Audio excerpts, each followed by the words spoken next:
102.5 FM, KXSFLP San Francisco, and KXSF.FM. You're tuned into Spark, informing minds, inspiring ideas, igniting innovation. Let the conversation sink into your soul.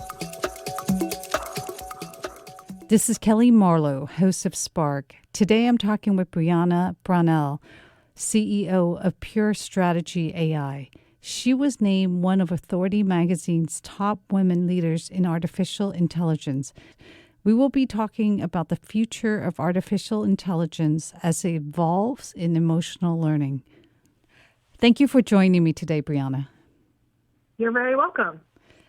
With artificial intelligence helping us to get smarter, with finding effective solutions faster, and beating the masters in chess, which is the IQ, now appears to be learning emotional intelligence, EQ, as well. So with the combination of both IQ and EQ, what exactly will artificial intelligence become? Well, I think that that's a really interesting question because for such a long time, we've been focused on the sort of intelligence part of artificial intelligence where we're trying to get computers to solve problems. And there has not been as much work on looking at the emotional aspect and how we actually related to these kinds of machines. And so I think that the potential with looking at both areas is absolutely huge. I think it's going to be a massive change to how we relate with technology. Given how many people already enjoy talking to Alexa, it sounds like we could start developing an emotional relationship with artificial intelligence, right? Absolutely. And we've seen that for a number of years, even in the 50s when we had, Eliza, which was one of the first chatterbots that was created. People would really, tell deeply personal information to these chatbots. And it was really interesting because a lot of times, the prompts that people were given were relatively benign or, almost sort of they were quite kind of stale. They weren't really digging super deep into people's psyche. But, as soon as people started talking to some of these chatterbots, having even something like an AI on the other end, people just kept telling their deepest, darkest secrets. And, it's quite fascinating that that was the case in the 50s. And it's certainly true today as well. So with the amount of data that's being collected about everyone today, I'm hearing that AI now understands you better than you understand yourself. Isn't this dangerous? This is absolutely dangerous. And, and I think that there's a danger, but also a great potential because we can get insight into ourselves that would never have before been possible. Of course, the danger with people being able to use information about us to manipulate us, I think is a major danger that we're facing in artificial intelligence right now, especially given the amount of data that we provide to companies, via social media, for example. They're able to build a very specific profile and know things about us that we don't necessarily know ourselves. So are we being manipulated today already since we're constantly being shown content that matches our activities or interest? I think that being manipulated, is maybe not quite the right way to think about it. I think we're definitely being affected by some of the content that we're consuming, as well as the algorithms that are utilized in the technologies that we're using. And I mean, when you think about it, the kinds of things that are happening are not new. So it's not new to be trying to, appeal to people's emotions with advertising copy, for example. This is been happening for, decades. But what's different now is that we're able to personalize some of the information that each individual is consuming, and we're able to do that at scale. So if you think about it, you can build a better and better picture of what one individual person will react to. And, whereas before it would never have been possible to get, a personalized individual message to each person in a country, for example. But now with the technology, we're able to all of a sudden do some of those things. Well, it's interesting because Cambridge Analytica knew how to determine who was undecided and who could be swayed with the right content during the 2016 election, right? So it's pretty personalized at that yes, absolutely. perspective in terms of knowing who to send what to, and which is what's happening to us today. So as AI gets more sophisticated, wouldn't it become that we're becoming, I guess control maybe is not the right word, but we are being kind of led, right, by what's being shown to us? For sure. And I think that there's a lot of discussion about this topic going on right now in the AI community about what we want to do about, for example, targeted advertising and how that intersects with people's privacy. I mean, if you would have asked me even 5 years ago, whether it was a problem with that we had a problem with people's privacy and the ability to manipulate people on a mass scale, I would have said no because, at that time, there was very little evidence that people had come to harm due to being targeted with advertising, with content, with, a number of other things. And so, but I think that we can all agree that that's no longer the case. And so things have really shifted quite quickly from seeming to be relatively benign to actually being something that is a huge issue in the world today. But as is learning emotional empathy, for example, right? Emotions such as that, like we're going to become more responsive at a deeper level, wouldn't you say? Yeah, I think that there's sort of there's two sides to that. The first one is being able to have an AI or technology system that takes advantage of your emotional state and the emotions that it can instill in you as a human person. And that kind of manipulation has been happening for, decades or even centuries, actually. So, if you look at the romance scams that happen all of the time, you have people who are preying on people's emotions to fraudulently, get them to send money, to, do all kinds of different things. And so that's one part of it.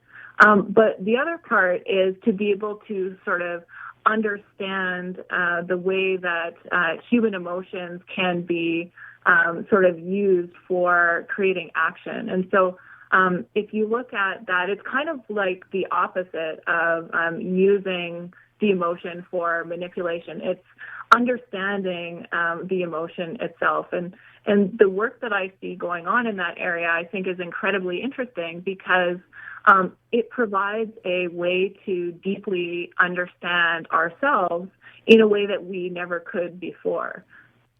Yeah, but at the same time, though, if it's artificial intelligence is being programmed to be smarter and more empathetic, it's able to monitor, calibrate, and respond, right, in the direction that you want to hear. At the same time, the question is, what is the end goal? Is it the artificial intelligence driving this, or is it the creator driving this? So it's a little bit of both, depending on the methodology that's used to create the AI itself. A lot of it is driven by the creator because, of course, they're the ones that are choosing which algorithms to use. They're the ones that are choosing the parameters of the model that, forms the basis of the AI. But at the end of the day, there's also the data that's fed into it and the way in which these systems can learn. And that's a lot more of a mystery because, you can have cases where the AI system that you build can surprise you in ways that you never thought possible. And so we're seeing a lot of really interesting, sometimes terrifying, sometimes exciting results because of these kinds of things. So shouldn't there be parameters put around, I don't know whether it's a collection of data or the end goal as to how far artificial intelligence can go in terms of the decision-making involved? Mm-hmm. There's a huge effort in standardization in artificial intelligence right now. And those are some of the questions that we're looking at. Because definitely there's a question of how do we know whether a system that we create is biased, for example? How do we know how a system that we create works, even at the base level? Can we understand and interpret the way that the decisions are being made? And especially when we have a extremely important decision, things like, determining who gets bail or not, or determining, who gets a job or not, or determining, all kinds of other things. All of those factors are extremely important. And so the standardization effort looks at things like what parts of the algorithms that we're creating should be transparent. How should we be able to audit these kinds of systems? How should we govern the data that goes into these systems?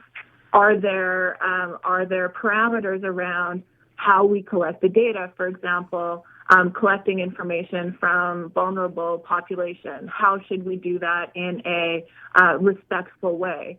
So there's all of these questions I think are coalescing because right now we have these systems that we're creating that have a profound effect on the way that we live our everyday lives. And so these questions are, they're huge and they're being tackled by a lot of people around the world. And I think it's exciting because we're all of a sudden seeing people providing solutions to some of the challenges that have been in this field for decades. You raised an interesting point about bias. I did read about a healthcare system that was, I guess the artificial intelligence in that case was showing discrimination against certain groups in the population. So is the bias then is built in by the creator of that system, correct? As to what to look for and screen out.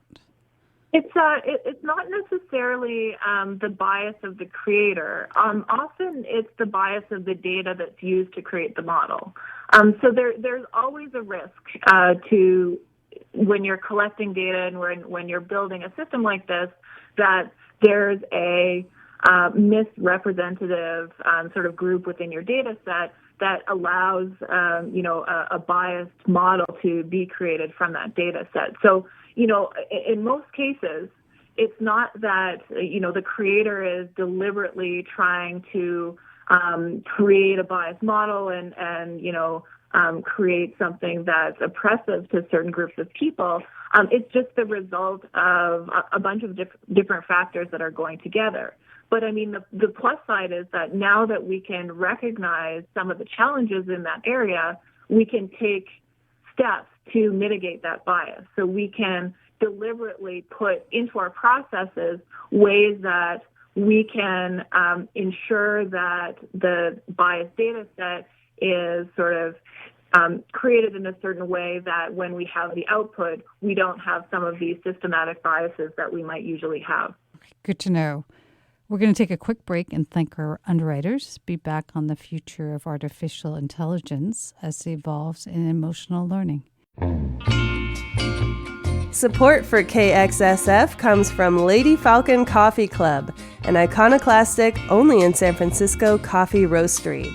Born and blended by the beach in the outer sunset and female-owned and operated, look for Lady Falcon Coffee Club beans at Byright, Williams-Sonoma, Gus's, Rainbow Grocery, Good Eggs, and other fine food vendors, or at their vintage mobile coffee truck about town.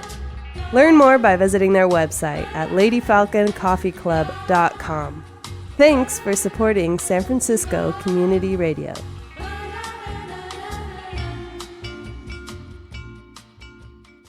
This is KXSF 102.5 FM, streaming worldwide at www.kxsf.fm. And you're tuned in to Spark with Kellee Marlowe, informing minds, inspiring ideas, igniting innovation. Let the conversation sink into your soul. I was talking with Briana Brownell before the break about the future of artificial intelligence as it evolves in emotional learning. So back to the humanistic aspect of how artificial intelligence is evolving. Will we start to develop a deeper relationship because artificial intelligence is going to be able to respond to us in a more human way? I think we absolutely will. And we've already seen cases where people do form emotional attachments to, some of these chatterbots, some of these sort of AI systems. And so as we improve them, I think it's pretty obvious that it's going to become something that's much more common. You had mentioned about your personal experience with a software program you created, and you became attached to it, and you couldn't destroy it. Can you talk about the story and the insight that came from it? Yes, absolutely. I think, this is one of the most profound experiments that I did in artificial intelligence. So this is when I was really early in just learning about how some of these systems work. And I was in university, and what I did is I created this program essentially that made these little kind of virtual beings, and they lived in their little virtual world, and they, I had all of this set up so that they could evolve and they could, go into their virtual and sort of live their virtual lives. And so, I programmed all of this and left it to run to sort of see what would happen. Went to bed, and the next morning when I woke up and I went to sort of see what had happened, I noticed that, the world was completely different from what I had expected when I had initially programmed it. And so I paused the simulation with the idea that, I would go and, read the logs and sort of see what had happened. And a strange thing happened when I went to look at all of these different files. For some reason, I just felt that I couldn't delete them. Like I couldn't restart the simulation. And it was very strange because it was such a profound feeling of like that these little virtual beings had their own virtual life. And, it was something that was so profound for me that it really carried through all of my experiments with artificial intelligence, because I think that, humans have a natural ability to sort of identify with other beings, whether they be, animals or virtual beings. And so, me feeling this strong feeling of, that I couldn't get rid of this file is evidence of that. It's interesting that you raise this because it's going to evolve pretty quickly. And people are already projecting that you could even have a relationship with, let's say, if the artificial intelligence is put into a robot, that you could have a relationship with artificial intelligence. And wouldn't this disrupt the way we view relationships? I think it would be completely disruptive to how we view relationships now. And it's an interesting idea because, there's really no reason to think that that is not going to be the case. I mean, I certainly don't think that that's going to be the case, within the next decade or the next 2 decades. But I think that it's a question that we're going to have to really seriously think about as humans is, whether we eventually want to grant an artificial intelligence personhood or some kind of a recognition of the intelligence of that digital being. But this personhood changes everything. Absolutely. And, and personhood is one of those terms that has such a really interesting and controversial history because, the idea behind personhood is that a person can own property and cannot be owned as property. And so those are sort of, the fundamental pieces of that puzzle. And so I think that we want to be able to think about, what does that mean for our creation of virtual beings in the future? I want to back up and ask, if we're teaching artificial intelligence to make better decisions than we can, and we're relying on it to make decisions over time, won't our judgment be driven by artificial intelligence? There's definitely an issue and a challenge with the trust that we put into some of these systems. There's a really interesting story that was told by Hannah Fry, the mathematician. So basically, she tells the story of this carload of tourists who were trying to find their way to a certain place using GPS. And the GPS took them on a route that was through a body of water, right? So there was no road. The GPS told them to go through the water. And they followed the directions of the GPS and got stuck and had to get, emergency personnel out there to sort of, to get them to be safe.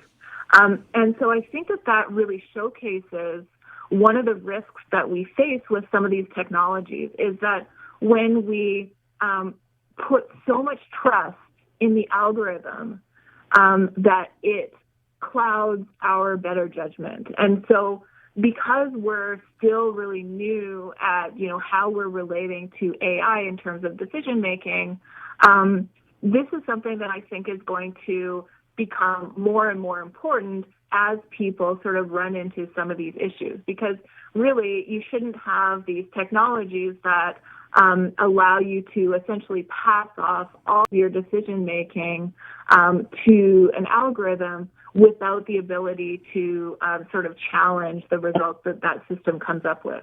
But it's happening today, right? We're being shown content. We're kind of being led by the content that we're being shown. We're glued to the devices. The device is showing us what we should be doing now. It's, how do I say? It's hard. How do you put ethical parameters into place, or how do we? I guess it's a matter of just putting everything down and just focus on what we're thinking and what we believe is right. I mean, how do we do this? And then it sounds like we also need to do it on a societal or policy level too, right? Mm-hmm. Yep, definitely. The ethical question around artificial intelligence is one of those ones where I think that it's going to take people from all areas of society to come together to have a real discussion about some of these issues. So, the challenge that we're facing now is that, technology is moving so quickly, faster than we can create these ethical frameworks to keep up with them. And so I think that I'm starting to see a lot of collaboration between different groups of people in terms of how we deal with some of these ethical issues around artificial intelligence. And I certainly think that within the next 5 years, it's going to become a absolute requirement for companies to have an emphasis to understand the implications of the systems that they're building. And so, I love that people are starting to really collaborate on some of these big issues because many of them haven't been solved. And so having that collaboration, I think, is going to really empower people to sort of have control over these technological systems rather than the other way around. So as you pointed out, it's evolving so quickly that we can't keep up with it. And it's beating masters in chess. It's doing everything better than we can, technically speaking. Will it become like the movie Mother? Have you seen it? Where I haven't, no. You haven't seen it? Oh, you have to see it. Where the artificial intelligence decides that the human thinking is flawed. It can do better than humans. So it just destroys all perceived weak versions of human that are not considered viable in its current form. Do you think that's possible, that over time artificial intelligence is going to basically overrule everything else and kind of take over? I think it's possible, but I think that the bigger risk is not that artificial intelligence is going to sort of deliberately do something negative towards humans or humankind.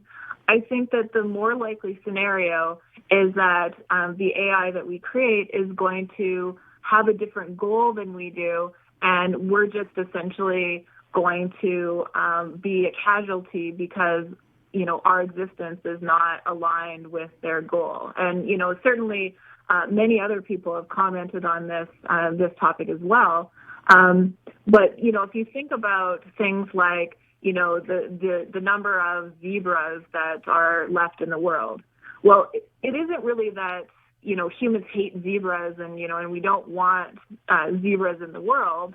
It's just that zebras are just not aligned with our industrial, economic world anymore. And so the reason that there are fewer and fewer zebras around isn't because something deliberate that we've done to kill or limit the population of zebras.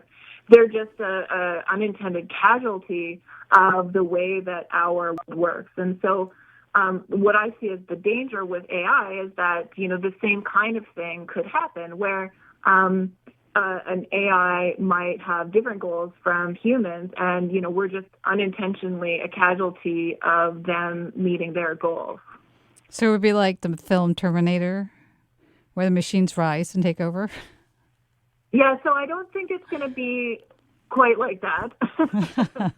But I have to admit, working in AI, people ask me about the Terminator movies more than any other science fiction movie or book or anything. So I think it's interesting that we're always looking at that sort of existential threat when we talk about AI. Well, it's interesting, right? Because robotic science is also evolving. So if you have a combination of artificial intelligence that can now mimic human emotions, and then now you have, and it's intertwined with robotic science. It seems possible.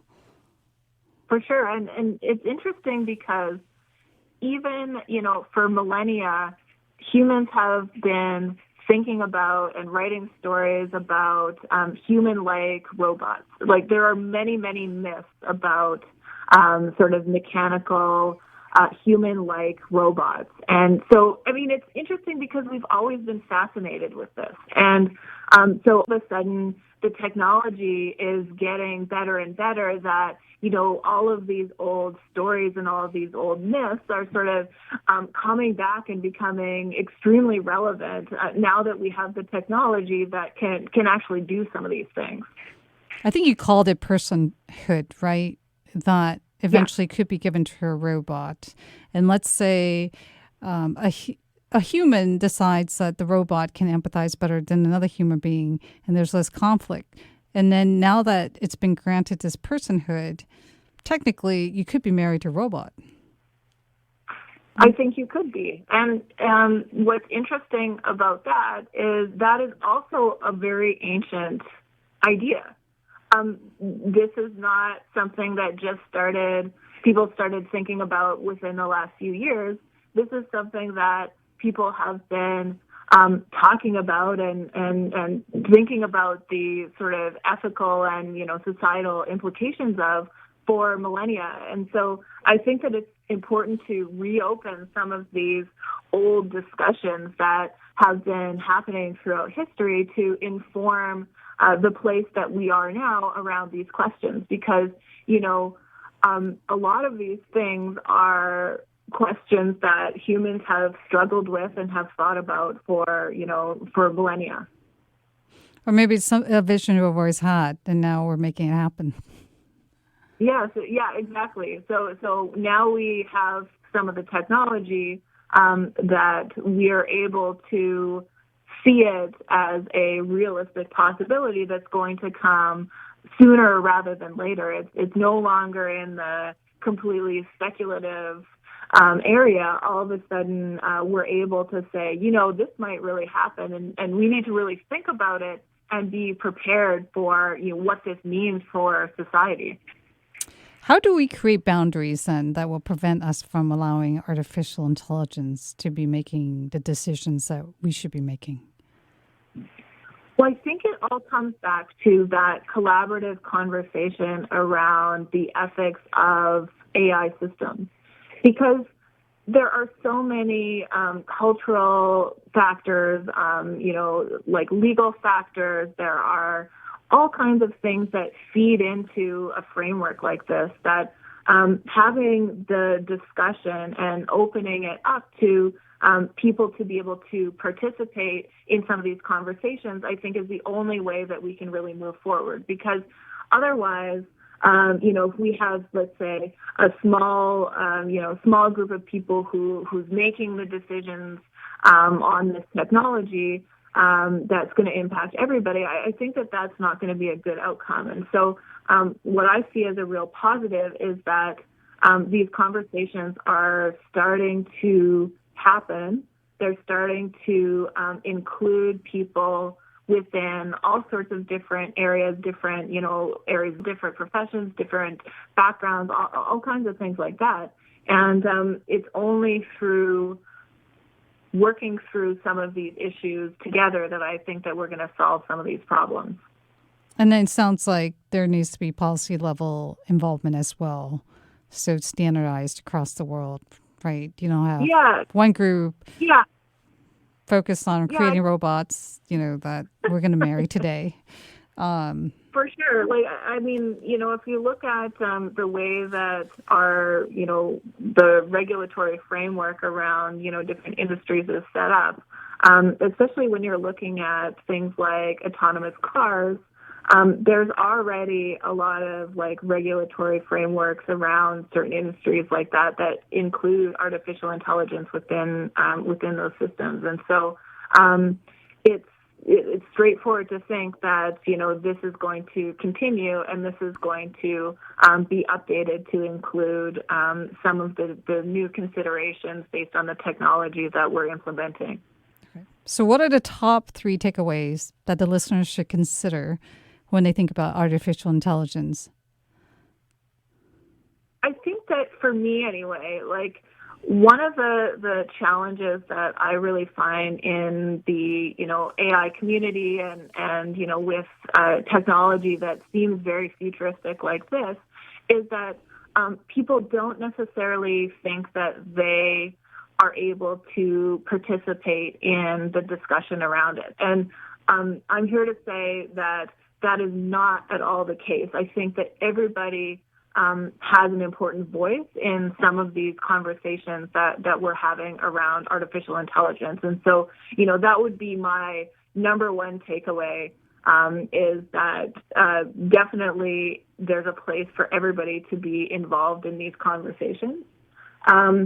As far as other areas with artificial intelligence, I think that being able to look at the sort of technical background of creating some of these systems, I think is going to become more and more important for everyone. So, I would encourage everyone to have a look at learning how to code, looking at machine learning, looking at, what data can be used for within your profession or, within your educational career. I think that that's another extremely important area.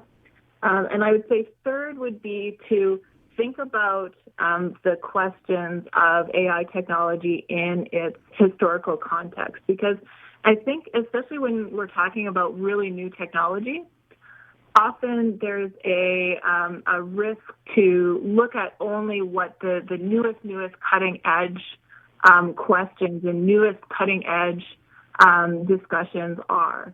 Whereas there's a lot of really important nuanced history around this topic that has been with us for a really long time. And so getting that historical context and looking at, how some of these challenges have been discussed in the past, I think is really important to allow us essentially to figure out how we want to create our own future with AI. Those are really good points. Thank you for joining me on Spark today, Briana. Yes, thank you very much. I enjoyed it.